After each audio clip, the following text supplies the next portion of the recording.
Hello students, कुमारी study circle में आप सबका स्वागत है। हॉस्टल अधीक्षक के पेपर को आगे बढ़ाते हुए बाल मनोविज्ञान से आपका एक और टॉपिक है निर्देशन एवं परामर्श। यद्यपि इसका थ्योरी मैं दे चुका हूं, जो बच्चे मुझसे अभी भी जुड़ना चाहते हैं मैं आपको बता देना चाहता हूं, बाल मनोविज्ञान संबंधित सारे जितने भी टॉपिक है मैंने कवर किया है। अगर आप मेरे पुराने वीडियो को देखना चाहते हैं तो मेरे चैनल के प्लेलिस्ट जिसमें हॉस्टल अधीक्षक 2024 वाला लिखा होगा उसको दबाकर सारे वीडियो को देख सकते हैं, जिसमें पूरा बाल मनोविज्ञान कंप्लीट मैंने यहाँ पर दिया है, ऑब्जेक्टिव भी दिया है और बहुत सारा थ्योरी भी दिया है।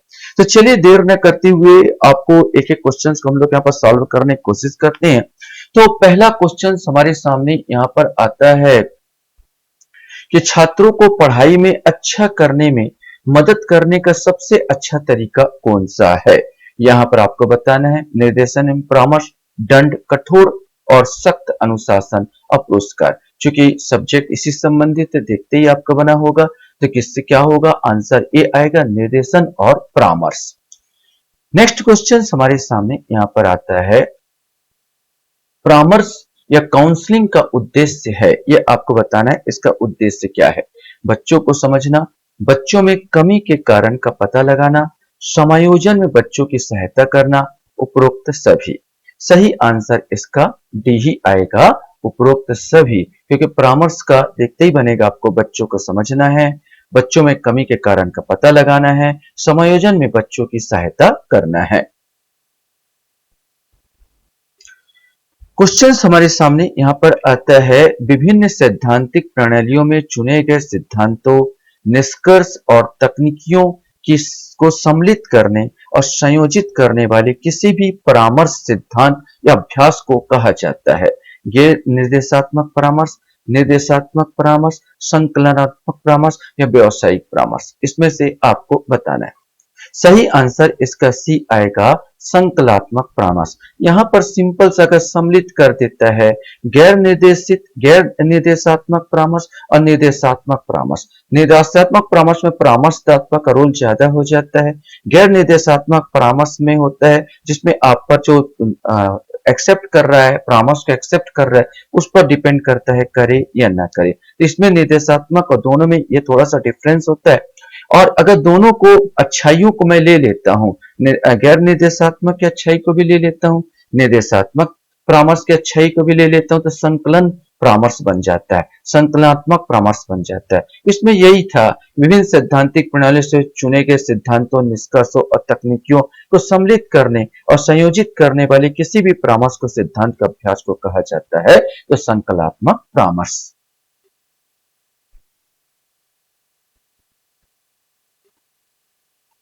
नेक्स्ट क्वेश्चन हमारे सामने है, निम्नलिखित में से कौन सा एक मार्गदर्शन का उद्देश्य है। यह छात्रों को विद्यालय के दृष्टिकोण के प्रति बेहतर दृष्टिकोण विकसित करने में सहायता करता है, बच्चों को स्कूल की परंपराओं और स्कूल के नियमों के अनुकूल होने में सहायता करता है, इसमें छात्रों को अपनी समस्याओं की पहचान करने में सहायता मिलती है, उपरोक्त सभी। इसमें से आपको बताना है। सही आंसर इसका डी आएगा, उपरोक्त सभी।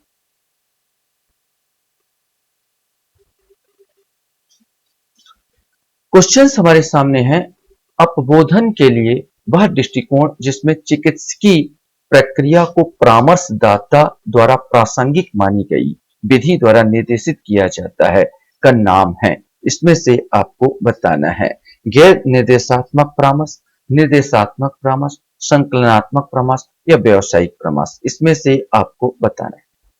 सही आंसर इसका भी आएगा, निर्देशात्मक परामर्श। इस परामर्श में परामर्शदाता सक्रिय भूमिका निभाता है निर्देशात्मक परामर्श में, क्योंकि इसे लोगों की मदद करने के साधन के रूप में माना जाता है कि कैसे अपनी समस्या को हल करना सीखे। तो ये जो दृष्टिकोण होगा निर्देशात्मक दृष्टिकोण चिकित्सीय प्रक्रिया टाइप का होता है, जैसे आपका डॉक्टर लोग आपका परामर्श देते हैं। क्वेश्चन हमारे सामने यहाँ पर आता है, एक छात्रा ने एक विश्वविद्यालय में स्नातक किया है, वह शिक्षा की धारा चुनाव करने की मदद करना चाहता है। इस तरह के मामले के लिए लगाए जाने वाले मार्गदर्शन के प्रकार को कहा जाएगा व्यक्तिगत मार्गदर्शन, शैक्षिक मार्गदर्शन, व्यावसायिक मार्गदर्शन या सामाजिक मार्गदर्शन। इसमें से कोई एक आएगा। सही आंसर भी आएगा, शैक्षिक मार्गदर्शन कहा जाएगा, क्योंकि शिक्षा की उन्नति चाहता है, शिक्षा का विकास चाहता है, तो शैक्षिक मार्गदर्शन ही ये आ जाएगा। क्वेश्चन हमारे सामने यहाँ पर है, 10वीं कक्षा का एक छात्र अपने कक्षा शिक्षक से साझा करता है कि परीक्षा कार्यक्रम की घोषणा उसे असहज बना देती है। ऐसी स्थिति में उसे किस प्रकार का मार्गदर्शन देना चाहिए? व्यक्तिगत मार्गदर्शन, शैक्षिक मार्गदर्शन, व्यावसायिक मार्गदर्शन या सामाजिक मार्गदर्शन? इसमें से कोई एक आएगा। उसका एक व्यक्तिगत प्रॉब्लम है, तो प्रॉब्लम है तो उसको व्यक्तिगत सुझाव देंगे, व्यक्तिगत परामर्श देंगे, तो ये आंसर ए आएगा, व्यक्तिगत मार्गदर्शन दिया जाएगा। मार्गदर्शन कह दूं या निर्देशन कह दूं, दोनों एक ही है। बहुत जगह मार्गदर्शन करके मिलता है और बहुत जगह निर्देशन करके मिलता है। ये मत समझिएगा मार्गदर्शन अलग है, निर्देशन अलग, दोनों एक ही है। ग्राहक केंद्रीय परामर्श या परिकल्पना करता है कि मानव खाली स्थान है। अब इसमें से छांटना है, तर्क संगत, आत्म केंद्रित, सामाजिक, सृजनात्मक या अग्रगामी। इसमें से आपको बताना है। यहाँ पर ध्यान देना है, ग्राहक केंद्रीय परामर्श, ग्राहक केंद्रीय परामर्श या परिकल्पना करता है मानव खाली स्थान है।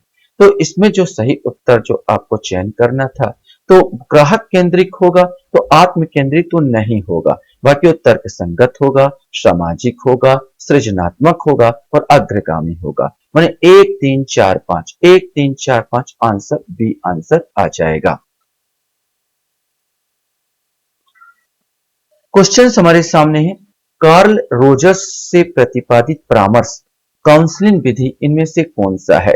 निर्देश परामर्श, गैर निर्देश परामर्श, सारगामी परामर्श या प्रबल परामर्श? इसमें से आपको बताना है। सही आंसर बी आएगा, गैर निर्देशित परामर्श। इसमें अगर बता दूं तो ये जो कार्ल रोजर्स थे, अमेरिकी समाज मनोवैज्ञानिक या मानववादी का थे। इन्होंने 1940 में गैर निर्देशात्मक प्रकार का उद्बोधन पर प्रकाश डाला था, तो इन्हें जाता गैर निर्देश परामर्श को प्रतिपादित करने का श्रेय।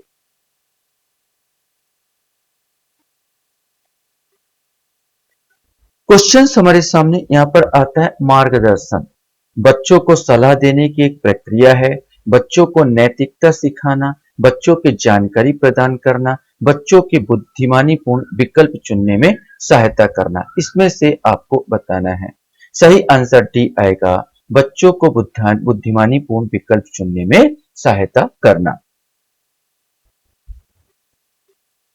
नेक्स्ट क्वेश्चन से, मार्गदर्शन का सिद्धांत क्या नहीं है? इसमें से आपको बताना है।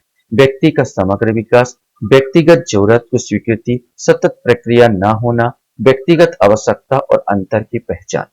सही आंसर इसका सी आएगा, सतत प्रक्रिया ना होना। ये गलत है, क्योंकि ये निरंतर मार्गदर्शन तो आपको हमेशा कभी भी किसी समय, चाहे परिवार में रहते हो, चाहे छात्र हो, चाहे आप मरीज हो या आपका मानसिक विकार हो, इस सब को हमेशा हर पल किसी न किसी समय आपको किसी न किसी का मार्गदर्शन या निर्देशन की आवश्यकता होती ही रहती है। इसलिए यह सतत प्रक्रिया है, न कि सतत प्रक्रिया ना है, ये गलत है। निम्न में से कौन सा एक परामर्श का तत्व नहीं है? साक्षात्कार, विश्वास, आर्थिक वृद्धि, संप्रेषण। तो आपका जो परामर्श होगा, इसमें साक्षात्कार एक व्यक्ति से सामूहिक रूप से या व्यक्तिगत रूप से किसी से तो साक्षात्कार करेगा ही। विश्वास पैदा होना पड़ता दोनों को एक दूसरे के प्रति। अपना कुछ संप्रेषण, जो मैं बोलना चाह, संप्रेषण माने क्या होता है? संचार। मैं जिस चीज का विकास कर रहा हूं, जिस चीज को मैं बोल रहा हूं, जैसे मैं यहाँ पर वार्तालाप कर रहा हूं, समझा रहा हूं, वो आप तक पहुंच रहा है, ये संचार है, ये संप्रेषण। तो ये तीनों चीज इंपॉर्टेंट है। आर्थिक वृद्धि इसमें इंपॉर्टेंट नहीं है, तो ये वाला नहीं आएगा। नेक्स्ट क्वेश्चन आपके सामने है, 13वां नंबर का, परामर्श की एक विशेषता क्या नहीं है? इसमें से आपको बताना है। पर्यावरण निर्माण, मुक्त अभिव्यक्ति का अवसर, परामर्शदाता की भागीदारी, व्यक्तिगत साक्षात्कार। तो परामर्शदाता और परामर्श जो ग्रहण करता है, दोनों के मध्य एक पर्यावरण का निर्माण करना ही पड़ेगा। दोनों यहाँ पर जो भी आपका डिफिकल्टी है, जो छात्रों का, बालकों का मुक्त रूप से अभिव्यक्त कर सके, ऐसा भी अवसर देना चाहिए, मिलना चाहिए। तो मुक्त अभिव्यक्ति का अवसर मिलेगा उसको, और परामर्शदाता के बिना भागीदारी के काम तो हो ही नहीं सकता। अब लास्ट बचता व्यक्तिगत साक्षात्कार। वास्तव में ये व्यक्तिगत जो साक्षात्कार होता है, ये विशेष करके नौकरी के समय जब नौकरी करने जाता है तो इंटरव्यू जब लिया जाता है तब तक उसकी विशेषता होती है ये व्यक्तिगत साक्षात्कार की। परामर्श की ये विशेषता नहीं है, तो इसका सही आंसर डी आएगा, व्यक्तिगत साक्षात्कार।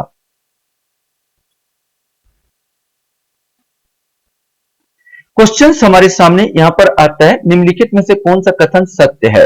मार्गदर्शन का अर्थ विद्यार्थियों को निर्देश देना है। मार्गदर्शन व्यक्तिगत और सामूहिक दोनों रूप से दिया जा सकता है। परामर्श केवल सामूहिक रूप से दिया जा सकता है। मार्गदर्शन कमजोर विद्यार्थियों को दिया जाता है। तो इसमें से आपको बताना है।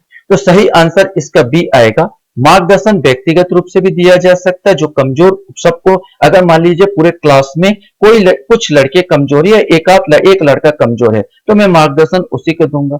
अगर सभी लड़के यहाँ पर कमजोर है तो सबको मैं दूंगा। मतलब यहाँ पर मार्गदर्शन व्यक्तिगत रूप से भी हो सकता है, मार्गदर्शन सामूहिक रूप से भी हो सकता है। तो ये बिल्कुल सही आंसर है, मार्गदर्शन व्यक्तिगत और सामूहिक दोनों रूप से दिया जा सकता है।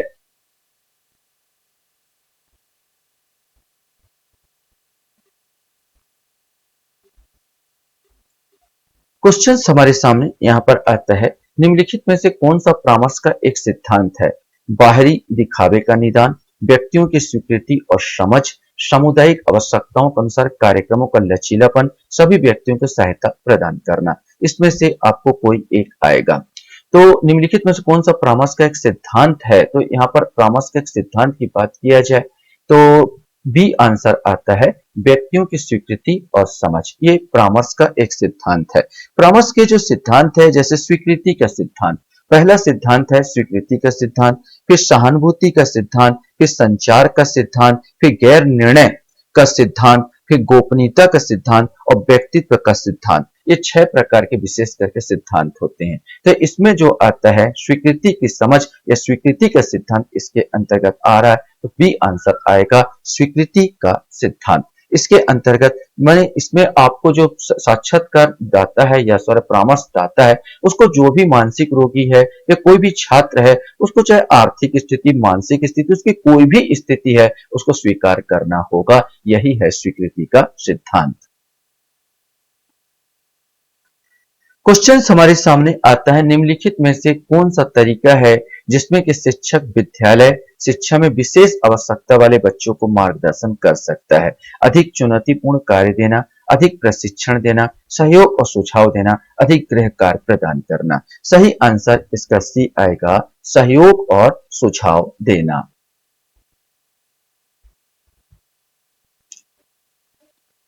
क्वेश्चन हमारे सामने यहां पर आता है, एक मार्गदर्शन सेवा के दौरान प्राप्त होने वाली मदद ग्राहक या छात्र को खालिस्तान के लिए मिलती है। समाधान करने, ग्राहक की ओर से निर्णय लेने, राय अधिरोपित करने या लक्ष्य निर्धारण और समस्या समाधान पर ध्यान देने। इसमें से कोई एक आएगा। सही आंसर, इसका सही आंसर डी आ जाएगा, लक्ष्य निर्धारण और समस्या समाधान पर ध्यान देना। अब एक तो है, केवल ये भी सही बोलोगे समाधान करने के लिए, ग्राहक की ओर से निर्णय लेने के लिए, राय अधिरोपित करने के लिए, सभी। लेकिन सबसे अच्छा आंसर इसमें आप देखोगे तो लक्ष्य निर्धारण, आपका उद्देश्य क्या है, आपका समस्या और समस्या का समाधान पर ध्यान देना, ये मेन इसका उद्देश्य होता है। तो डी आंसर इसका आएगा। व्यक्ति केंद्रित परामर्श की तकनीक में अनुरूपता से संबंधित है। बिना शर्त सकारात्मक संबंध, चेहरे की अभिव्यक्ति और शब्दों के बीच मेल, ग्राहक के प्रति सहानुभूति या प्रतिप्रति कार्य करना। इसमें से आपको बताना है कि सही आंसर इसका क्या आएगा। सही आंसर इसका बी आएगा, चेहरे की अभिव्यक्ति और शब्दों के बीच मेल। माने यहाँ पर व्यक्ति केंद्रित परामर्श में, व्यक्ति केंद्रित परामर्श की तकनीक में अनुरूपता से संबंधित होता है चेहरे की अभिव्यक्ति और शब्दों के बीच मेल।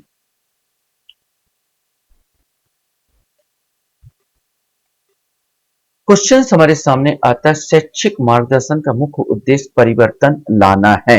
इसमें से आपको बताना, बच्चों का मनोवैज्ञानिक विकास, आत्मनिर्देशन की जिम्मेदारी, उपयुक्त ए बी दोनों, उपरोक्त में से कोई नहीं। इसमें से आपको बताना है। सही आंसर सी आएगा, ए और बी दोनों आ जाएगा। मैंने शैक्षिक मार्गदर्शन का मुख्य उद्देश्य है बच्चों को मनोवैज्ञानिक विकास करना और आत्मनिर्देशन की जिम्मेदारी। निर्देशन के तत्व है पर्यवेक्षण, अभिप्रेरणा, नेतृत्व, उपरोक्त सभी। तो निर्देशन पर्यवेक्षण भी होता है। पर्यवेक्षण माने एक दूसरे का देख पाओगे, समझ पाओगे, अभिप्रेरणा भी दिया जाता, नेतृत्व भी किया जाता, तो इसमें उपरोक्त सभी आ जाएगा 20 में।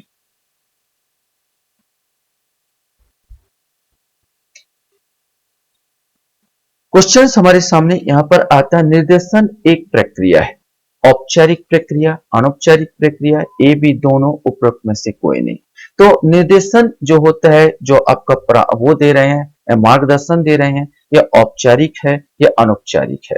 देखो, औपचारिक में होता है जैसे लिखा पढ़ी काम कर रहे हो और लिख पढ़ने के बाद आपको मिल रहा है, तो ये औपचारिकता हो जाता है, जिसमें कुछ फीस पटाओगे, कुछ वो दोगे यहाँ पर। तो होता है जैसे परामर्श आप लेने जाते हो, निर्देशन माने इसमें मार्गदर्शन दिया जाता है, औपचारिक भी होता है और अनौपचारिक। तो यहाँ पर अनौपचारिक में ये होता है कि इसमें कोई औपचारिकता नहीं होती, यहाँ पर डायरेक्ट आपको दे दिया जाता है, इसमें किसी प्रकार का फॉर्मेलिटी करने की आवश्यकता नहीं होती। तो निर्देशन एक प्रक्रिया है, तो यहाँ पर आपको बताना है निर्देशन एक प्रक्रिया क्या है। इसमें ए बी दोनों आ जाएगा, औपचारिक भी है और अनौपचारिक भी ये होता है। क्वेश्चन हमारे सामने है, व्यावसायिक निर्देशन का सर्वप्रथम प्रयोग किसने किया, ये आपको बताना है कि व्यावसायिक निर्देशन का सर्वप्रथम प्रयोग किसने किया। मायर ने, मायर या मेयर, मायर है, मायर ने, पार्सन्स ने, हॉक ने या बेबर ने, इसमें से आपको बताना है कि कौन इसमें आएगा। सही आंसर इसका बी आएगा, इसका प्रयोग सबसे पहले पार्सन्स ने किया था।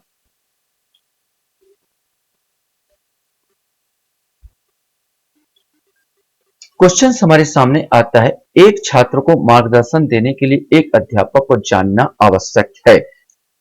अधिगम की कठिनाई को, उसके व्यक्तित्व को, उसके घर के वातावरण को, उपरोक्त सभी को। सही आंसर डी आएगा, उपरोक्त सभी को। अधिगम माने सीखने की कठिनाई, उसमें क्या आ रही है, उसका व्यक्तित्व कैसा है, उसके घर का वातावरण कैसा है, तब वो अच्छा मार्गदर्शन कर पाएगा। परामर्श का उद्देश्य है बच्चे को समझना, बच्चे की कमियों का कारण पता करना, बच्चे के समायोजन में सहायता प्रदान करना, उपरोक्त सभी। तो सही आंसर टी आएगा, उपरोक्त सभी। बच्चे को समझना भी है, बच्चों को कमियों का कारण का पता लगाना भी है, और बच्चों का समायोजन में सहायता प्रदान करना भी इसका उद्देश्य है। क्वेश्चन आता है, परामर्श में खाली स्थान शामिल होते हैं। परामर्शदाता और व्यक्ति के बीच विचारों का आदान प्रदान और परामर्श। केवल व्यक्ति के परामर्शदाता से सलाह लेना चाहिए, केवल परामर्शदाता के साथ व्यक्ति द्वारा समस्या साझा करना, जरूरत वाले बच्चों के साथ मुद्दों की पहचान करने वाले विद्यालय, इसमें से आपको बताना है। सही आंसर इसका ए आएगा, परामर्शदाता और व्यक्ति के बीच विचारों का आदान प्रदान और परामर्श इसके अंतर्गत आता है।